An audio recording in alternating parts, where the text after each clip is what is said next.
Okay, Mathis, Hi. welcome. Thank you for Hello. coming. Thank you for having me. I'm super excited to hear about your experience with Planet Rose, and of course, you're going to play. So I'm super curious. How are you feeling about it? I'm feeling very excited. Yeah. Well, this one is anniversary, Mhm. 30-year edition, Yeah. which means quite a lot. I feel like it's a pretty big statement when you're a techno party. Yeah. 30-year, it's like quite something. Yeah, Yes. yeah, and super excited about the lineup, the prestigious guests we have on it, Mhm. as much as our lineup as well, Yeah. which is all the residents having a special back-to-back they chose Mhm. from themselves, and I'm very excited about mine, of course. Okay, so who are you playing with on the 31st? I'm gonna play with Yopsife, Yeah. which we met at the previous Planet Rose edition. So Mhm. during the Vierdaagse, actually I was playing right here, Okay. live performance sets, and that was the same night Thomas Piekman was playing as well, big idol of mine. Yeah. And then we met, and yeah, we really had a musical connection slash Mhm. personal connection, and it's not that often I can find people that really have a similar music vibe as mine. No. And so yeah, then we got the chance to ask for someone we wanted to play with for this edition. As Oh, a you kind could of choose your own B2B. well, like we kind of were like, okay, let's do like back to backs in the third room, and every resident had the choice of his own back to back. Yeah. Of course, if that was possible. Yeah, yeah, But yeah. and yeah, so yeah, and I decided to play with him, and I think we're gonna musically be a very big match, and yeah, it's Mhm. gonna be very fun. I'm excited. I really don't always like to play back to backs, to be honest, No? because I think I have quite a very personal style Yeah.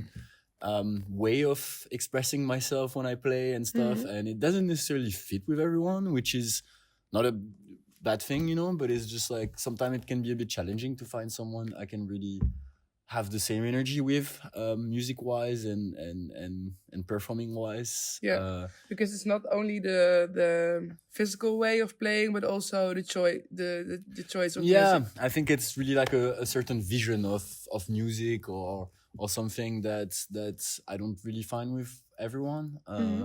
which is okay, it's just like Yeah. it's just personal, and so usually I kind of prefer playing alone because then I'm really in control of what I play and of like the vibe I create.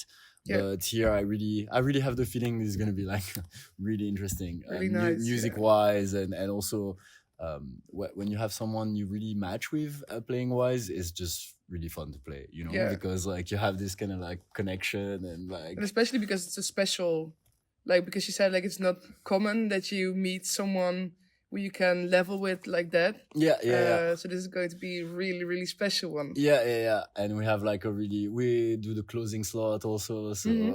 it's gonna be cool. And I'm also very excited about the back to backs of the two other residents. Yeah. I think lineup wise, the timetable is really cool, Mhm. really interesting, and of course the rest of the lineup. Uh, Jeff Mills, the papa Yeah. coming, quite something. Mhm. Cannot deny it. I think if you told me like a couple years ago that I would be playing with Jeff Mills on the same lineup, I would not really believe it. No. And Octave One also, and Benny with his other alias. Mhm.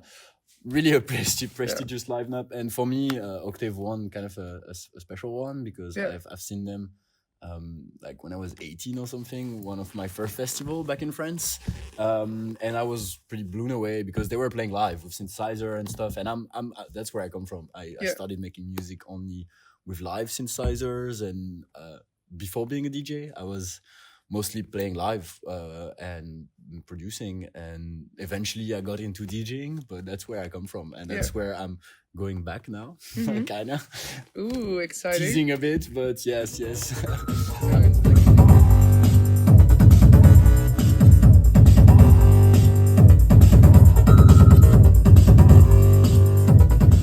So besides that you're a DJ, you also produce your own tracks. Yes, I mean I've been making music for a long time now, Mhm. like 7 or 8 years, I think. Yeah.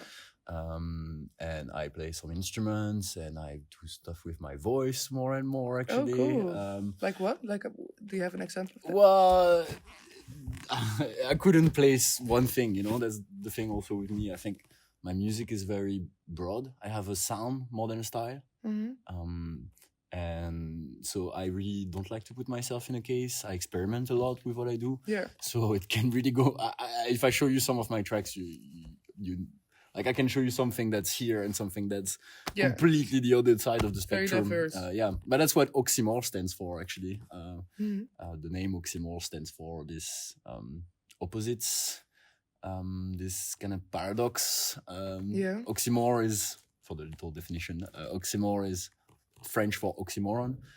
It's a figure of speech in literature. So it's something you use in literature to put emphasis on an idea. Here you actually use two words that have opposite meaning to reinforce what you say. So as an example, a defining silence, a clear darkness, virtual reality is one, bittersweet is one. And so it really put emphasis on opposites that actually reinforce themselves.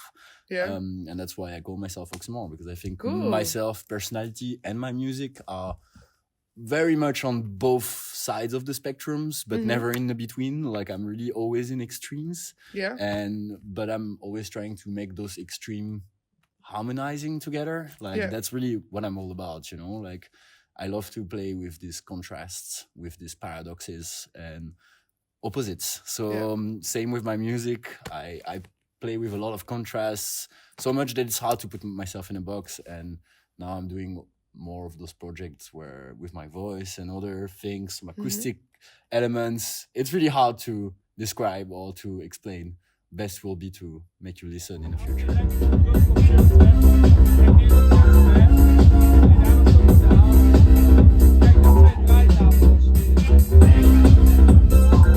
Yeah, so people really have to experience it. Yeah. But back to your question, I've been making music for a long time now, and making music on synthesizer, live performance. I used to do full-on live improvisation, like an hour of full improvisation. Then I kind of got more into DJing because I felt like, reaching a limit. So, but now I'm getting back at it, and this year actually gonna release a lot of stuff. And I'm finally ready to kind of show my work, my more personal work to the world. And I'm very excited for that. So. And also super interesting to hear about the background of your name, like your DJ name. I've read it a couple of times now, and every time I was thinking like, oh, what does it mean? But I never had the chance to really ask it. I got a lot of question about it. A lot of people think it comes from oxycodone or stuff like that. I'm like, no, that's more intellectual than that. I don't know. I guess I just like to conceptualize things and put stories and meaning. I like meaningful stuff. I like things that have stories. I like things that say something, that tells a story. And so of course with my art is the same. And that's where I come with Oxymore, because it just feels very me, you know. It just feels very me. And I can really see that happening. Like before we were doing the interview, you were telling that you came to the Netherlands because here you can express yourself a little bit more. You can be, as you said yourself, different, and sometimes different can be like a word with a negative connotation. But in this way, different is like a really positive thing. In the conversation we were having. And I can see that happening in your appearance. Like when you enter a room, everyone knows you're there. You dress super nicely, and like I've seen you play before. You're like a bomb of energy. Like the name. Quite expressive. Yeah, the name and the explanation of your name really suits you, which is super cool. Oh, thank you. Yeah. But also as an artist, I think it's super interesting because you can use yourself and your personality, your soul, your energy. You can all take those things and turn them into creation, turn them into art, which I think is super beautiful in my opinion, because I'm just using myself as an art piece in a way, you know. It's really like using what you are and using your real self, like what are you deep inside, and translating that into art, or translating that into expressiveness. And visitors will see it and feel it. Like sometimes you see a DJ play and you're like, wow, this person's here definitely just for the money. And sometimes you see a DJ being super passionate about what that person is doing and how that person is playing, how wisely the music is being chosen. I don't know, like it will bring, I think at the end it will bring you further with your passion than when you're just there for like, okay, I'm just going to DJ a little bit. Yeah. I mean, I understand, you know, and that's something interesting that you say that, because that's something I would like to, if I get the chance, for example, ask Jeff Mills. If, for example, I'm curious about like this legend and pioneer opinion on how the scene evolved, how the scene transformed since the whole beginning of the underground side of it, you know, and because you cannot, it's undeniable that the scene is like the techno music and electronic music scene is becoming more mainstream and more mainstream, more capitalistic, and all this music kind of came from the underground originally, and I think sometimes younger artists of my generation or the next ones, we really like or feel always like it was better before, you know? And because now, of course, there's a lot of new DJ that come in for not only the passion. I'm not saying they don't have any or anything, but I think like there's a lot of people that are in the scene also for the fame and for the money and all these things, which I'm not here to judge, you know, like that's not my problem in a way. I'm just here to make music and to create. Like I say, I for me, it's I need to, you know, it's a need. Like I'm here to create in the first place. And so but we always have this thing, you know, like it was better before and blah blah blah. And I'm just really curious to feel what is this guy thinking about it, you know, because like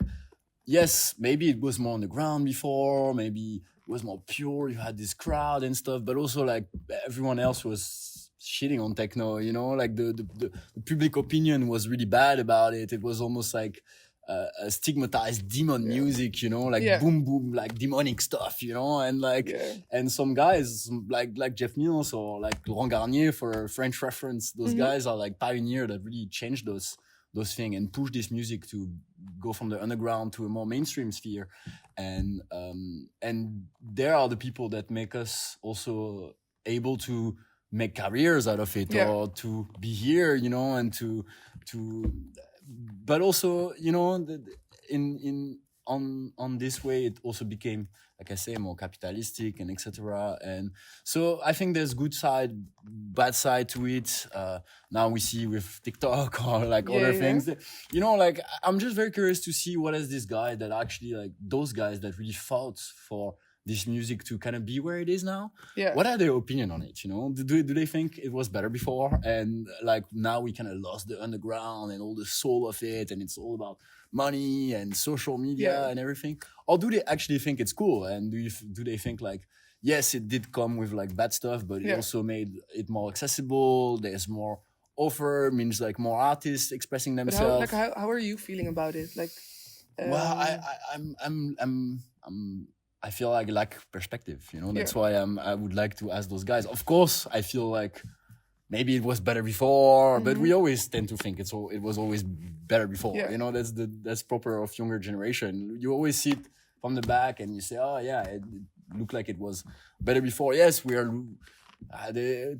Like I say, techno is not, at least from my perspective, compared to when I started going to parties, which was 10 years ago or something, a bit before. It already changed a lot in 10 years, you know. Like when I was there, it was still a bit more on the ground. I feel like it was still social media and stuff weren't that much of a thing back then, you know. So you still had those more like clusters of like more alternative people that would gather on those parties, you know, people that would gather there because they wanted to have this place to feel free being themselves. I mean, expressing that's themselves. The situation of now or like earlier? Before. At least when I started going to parties. Now you can see that there's a lot more people that come for the hype of it, that come for other less noble reasons, you know, than creating them that expressing themselves, or that just being in a place where they can be themselves, dance, forget about their problems and stuff. But at the same time, I'm aware that before you couldn't make money from it, for example, or you couldn't make careers out of it. You didn't have all these opportunities that came with it. You didn't have. So I think there's good and bad sides to it, you know. And I'm also aware that I might not have the enough perspective or like enough distance to really like judge the situation well. And that's why I'm very curious about what those guys would think about it. You know? Oh yeah, that's super interesting. You have your own opinion and you can compare it to their opinion, or like add it to your own experiences. And you were saying something about expressing yourself. Yeah, I think I got a bit out of track here. No, that's not a problem. But you were saying like before that people were more there to express themselves, forget about their problems, dance all night, and that was just the moment they were living in. How are you? How do you see that at Planet Rose? Is that a place to forget about everything and just dance, or like what's your opinion about partying at Planet Rose? I think like every party, every organization that has to do with electronic music should be a playground for people protesting and people wanting to be themselves, from black people, from gay people, to own something, to have this place where they could express themselves, be themselves, protest, and just like feel free. So it was really this place to gather away from the problem and celebrate differences and inclusivity and such. And for me, that's really like main values of this music. And that's what I was saying. I'm very curious to see like what a pioneer has to say about that, because obviously like that's what it was all about back then, you know. And now it's lost this a bit because of the mainstreamness of it and because of the commercialness, capitalism of it. We lost a bit of that in the way, you know. But there's still actors that still try to make it a center part of this ecosystem. And I think like you said, it's more about the lifestyle. It's some people forget that the nightlife, the partying, the connecting with people, the playing music, sharing music, new music, but also old music. It's like really like a lifestyle. Sorry. It's more than music. You know? It's like music is what ties everything together. In my opinion, it's what makes everything cohesive and tie all these little elements together. But it's a lifestyle. It's a celebration of differences, in my opinion. You know, and more than getting drunk or using drugs. No, it's like really like having this place where you can be yourself, when you can escape from whatever ties you with your life, whatever your problems are. It's really have this place where you can go, forget about everything, be yourself, and be celebrated for that, and be proud of that, you know. And those to me are main core values of this, and it should never be not the case, you know. I'm gonna make a fun connection with that, but I think that's also how I got to become resident for Planet, or just become part of this, because originally I came to this party with my friends and myself, and that's how I met Jaap, and that's what he loved about us. I think that's what we came here, and we were like ourselves, and we came like all, you know, all fashionable and with the energy, fashion, and we just came here being ourselves and being like unapologetically expressing ourselves, and just maybe showing also that that was possible here also as well. And I think that's how I ended up being here, actually, like because originally that's how we connected, you know, because I think they saw us and they were like, oh, okay, you know, like cool, and then we try to bring that vibe here also. And I think it's also important to have figures representing that, you know. And I want to believe, I'm not the right person to judge, of course, but I want to believe that I'm a bit of that for Planet, like that I can be like the face of like the more like different people, you know, or more like just I want to show people as a resident of Planet Rose in my image and shit that come, you can be different, you can be yourself, come, we celebrate that here, you know.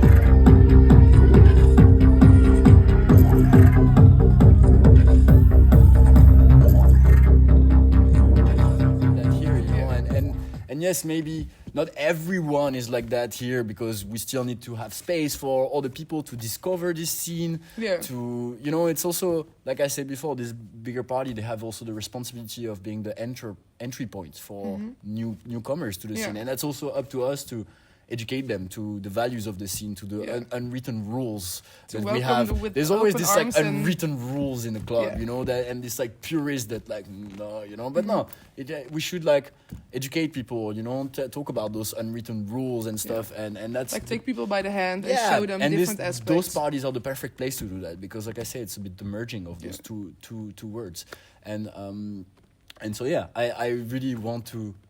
I hope that I can be a bit that as a resident of Planet, you know, that I can show also like the diversity of this party and the fact that you can come being yourself, being different, being weird, whatever you want. Just come here and it'll be fine, you know. We'll celebrate that things here, and I hope I'm kind of representing that. So besides being a resident, because you're a great DJ, you bring the energy to Planet Rose. You're also a resident. You were chosen to be a resident, and you wanted to be a resident because you wanted to be an example and a representation of a lot of different kind of people being welcomed at Planet Rose. Yeah. Is there another moment as a visitor where you were like, fuck yeah, if I think about this, that was my best Planet Rose experience as a visitor? One of the highlights of this weekend for me, a crazy moment was, well, that night where I was playing live sets on the lineup with Thomas, which is definitely one of my favorite producers around there. And anyway, just before I started my live sets, like 5-10 minutes before, I see him in the backstage. So I actually went to him and told him, hey, sir, legend, like, I am not the fanboy type of guy, but you, my sir, are an exception, because I have so many tracks of you that, like, you're that type of guy, you know, and like, I have to just thank you, you know, for all the good music, first of all, that you made, and that I played so much time, and just thank you, you know, like, respect. But, you know, I didn't say much. It was just I was 5 minutes away from playing my set, and I just wanted to give him respect. Respect he earned. But so I went very quick, just like, hey, respect, blah blah blah, and I but I think he heard from someone in the room, or I that I was playing live set, which he also used to do back then, and of course live set is more or less common, you know, especially nowadays. So I guess he got interested about the live set idea. And anyway, I just come here, do my thing and stuff, and I come to the stage, start plugging my synths and getting ready to play, and he was there.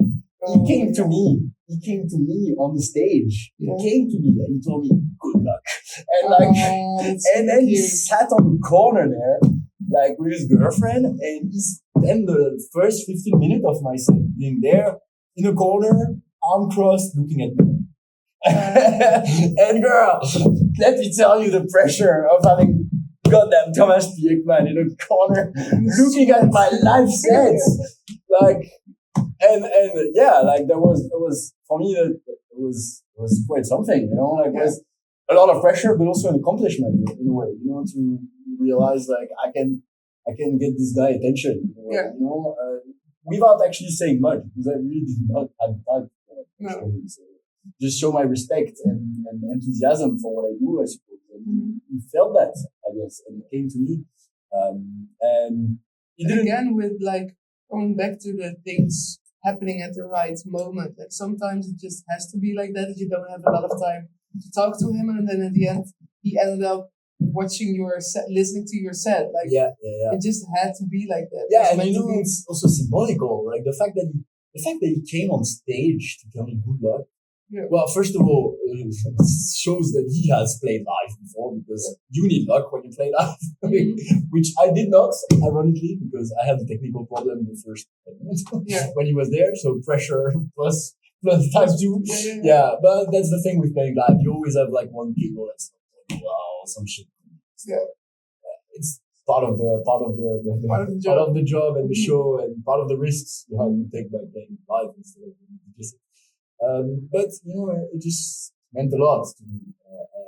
And you didn't have to say that, like, he didn't even have to come, you know. If you like, think about it, and it's like, oh, he's just saying good luck, but he took the effort to Exactly. come up to you on the stage. Exactly. That's what meant a lot to me. That he came out of his way to come to go to the third room, you know, like you're the headliner. You know, like you know what I mean? Some big artists, some headliner, they just come, they play, they leave.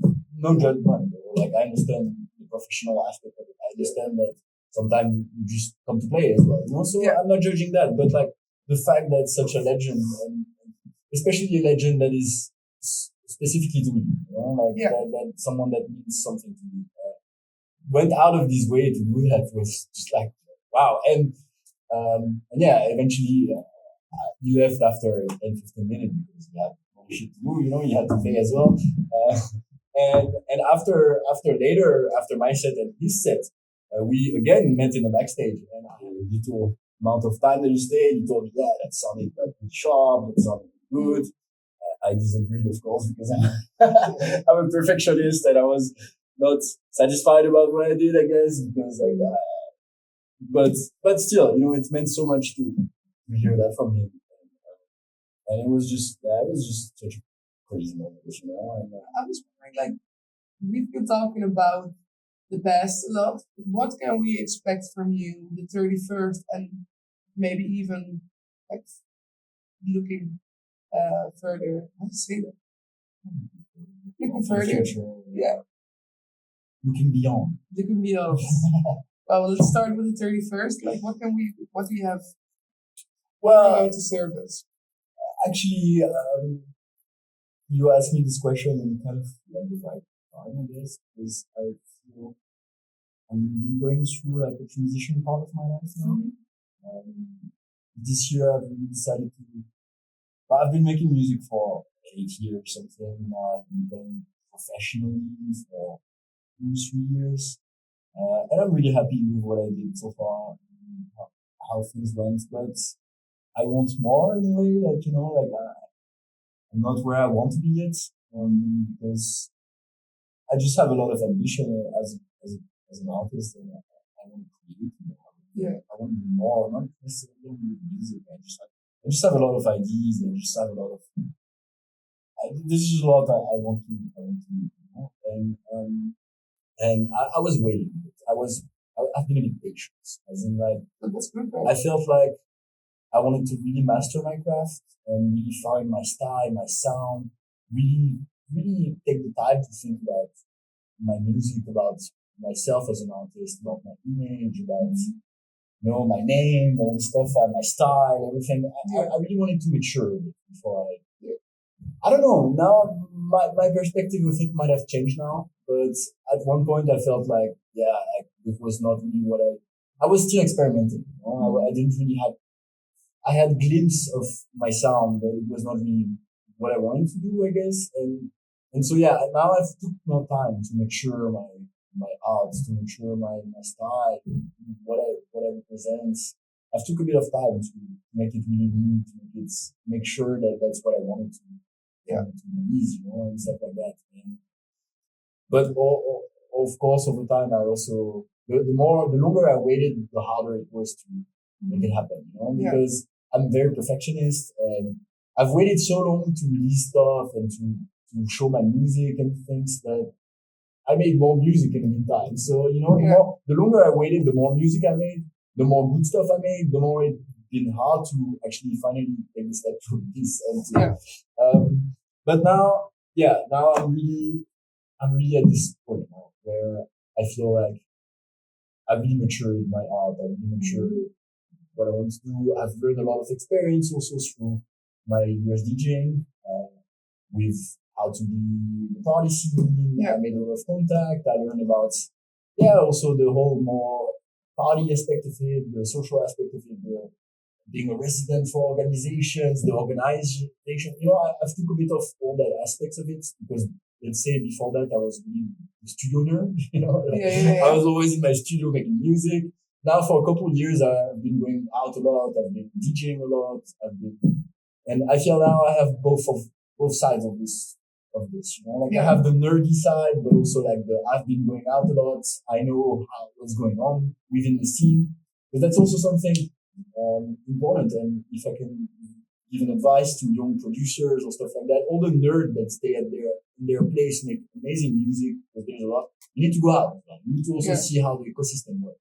How organizations are working, how this whole scene works. Like it's not only by staying in a room being a nerd that you make it.